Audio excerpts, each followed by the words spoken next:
ரீசெண்டாக தி சிக்ஸ்த் சென்ஸ்னு ஒரு மூவி பார்த்தேன். அது 1999ல் வந்த ஒரு சைக்காலஜிக்கல் த்ரில்லர் மூவி. கோலுங்கிற ஒரு 9 வயசு பையன் பாசிபிள் மூட் டிஸார்டரால் அஃபெக்ட் ஆகிருப்பான். எவ்வளவோ சைக்காலஜிஸ்ட் பார்த்தாலும் அவனால் க்யூர் பண்ண முடியல. டாக்டர் மேல்கம்ங்கிற ஒரு சைக்காலஜிக்கு அப்புறம் கூப்பிட்டு போகிறாங்க. அது எப்படி ஒரு சைக்காலஜிஸ்டால் அந்த பேஷண்ட்டை ட்ரீட் பண்ண முடியுமா, நார்மல் பீப்புளாக இல்லாமல் சைக்காலஜிஸ்ட்டை மட்டும் ட்ரீட் பண்ண முடியுமாங்கிற ஒரு கேள்வி எனக்கு ரிசர்ச்.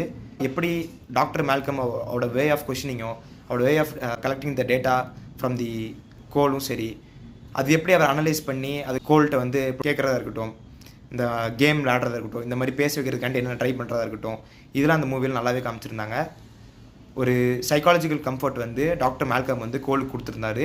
யார் அங்கே தவற விட்டா அப்படின்னா கோலோட அம்மா தான் அந்த இடத்துல தவற விட்டாங்க. அவங்க எமோஷன்ஸால் அந்த டீல் பண்ணாங்க அவங்க பையனை. அதனால வந்து நிறைய கொஷின்ஸும் சரி, நிறைய ஒரு பேஷன்ஸும் அவங்களால கிடைக்க முடியல.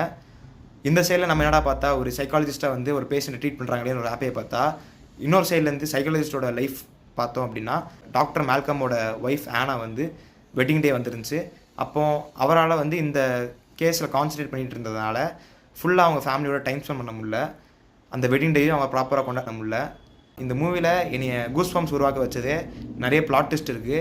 அது ஒரு பேங் அப்படின்ற மாதிரி இருக்கும். இந்த மூவியை கண்டிப்பாக வாட்ச் பண்ணுங்கள்.